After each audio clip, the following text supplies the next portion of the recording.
Hello my explorers, welcome to my channel, Rowena Explorez.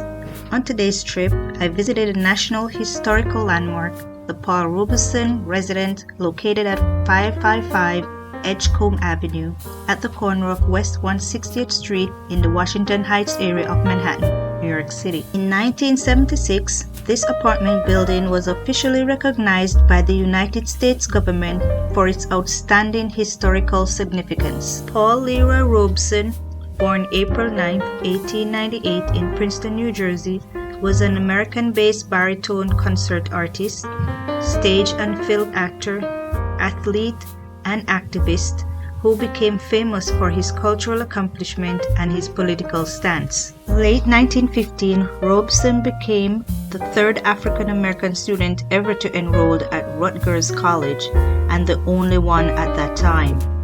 He made it to their football team and was elected class valedictorian. After Rutgers College, he went to Columbia Law School in New York between 1919 and 1923. During those years, he met and married his wife, Islanda Good, and played for the NFL's Milwaukee Badgers. Robeson worked briefly as a lawyer, but stopped due to racism. He began his singing career and landed roles in acting, which propelled him into fame. In November of 1927, Paul and Islanda had their son, Paul Robeson Jr. He traveled to many countries and lived in Europe for a while. In 1934, he enrolled in the School of Oriental and African Studies. On a stopover in Berlin, Robeson said, "Here I am not a Negro, but a human being for the first time in my life. I walked in full human dignity." He lived in Berlin until the Second World War in 1939, where he returned to the United States. So when Robeson got home, he supported the American and Allied war efforts during the World War II. However, his history of supporting civil rights causes and Soviet policies brought scrutiny from the FBI. Robeson was investigated during the McCarthy era. Due to his decision not to recant his public advocacy, he was denied a passport by the U.S. State Department. His income consequently plummeted.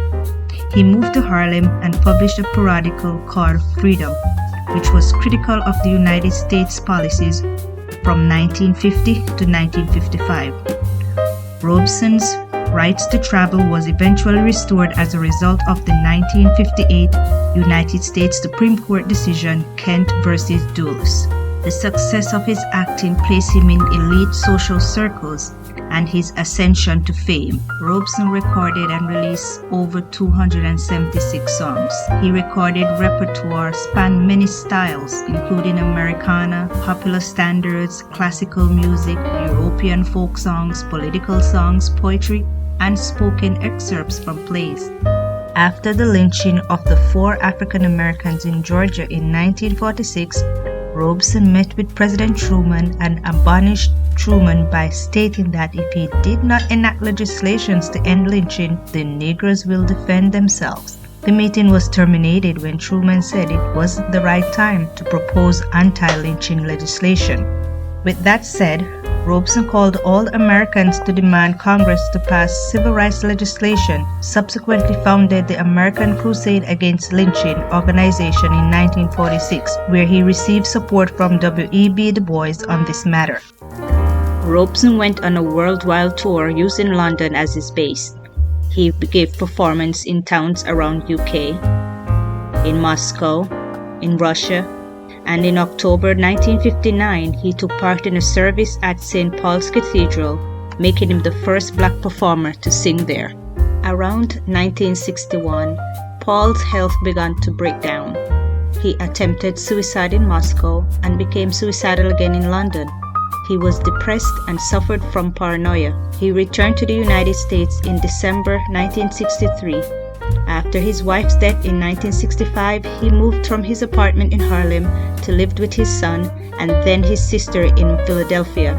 At the age of 77, Paul Robeson died in January 23, 1976, following complications of a stroke. After Paul Robeson's death in 1976, This apartment building was officially recognized by the United States government for its outstanding historical significance.